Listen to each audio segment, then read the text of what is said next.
其實瞓覺呢樣嘢唔係可以靠努力㗎。哈佛同埋史丹福嘅研究都講得好清楚，你越係逼自己去瞓，個腦入邊嘅報警器就會響得越大聲。今晚我唔教你數綿羊，我要同你分享一套方法，可以令你快速進入睡眠狀態。而家係凌晨2點，你瞓喺張床上，眼係合埋嘅，但係個腦呢就好似播緊一套關唔到嘅露天電影。下晝老闆嘅眼神，下個月嘅房租，甚至10幾年前間界嘅回憶，全部一下湧晒出嚟。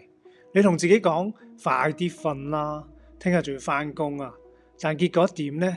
你越心急，個心跳得越快。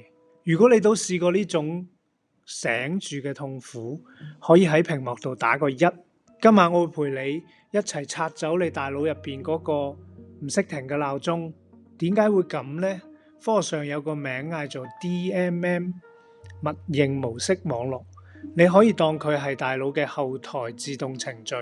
當你一瞓低又冇乜嘢要做，佢就開始瘋狂咁運作，不停咁樣反刍嗰啲令你唔舒服嘅畫面同情緒。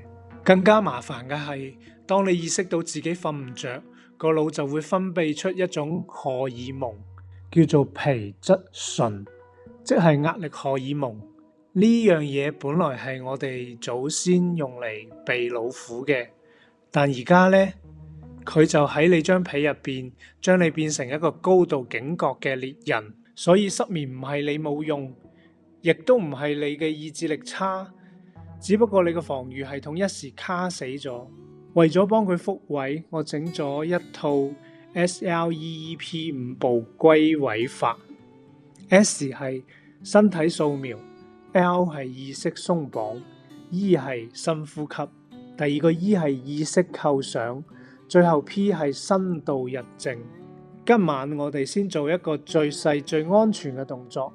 當你瞓低嘅時候，唔好諗我要瞓覺，而係試下將注意力放喺你嘅腳尖，只係感受佢，唔需要改變，唔需要控制，就算10秒都好啊。你就會發現，當關注力翻返去身體嗰一刻，個腦就開始慢慢降溫。唔使驚，失眠淨係你個腦行錯咗。今晚我會陪你揾翻屋企嗰條路。下一集我會同你詳細講第一步身體掃描。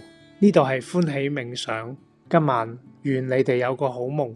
我哋下集見啦。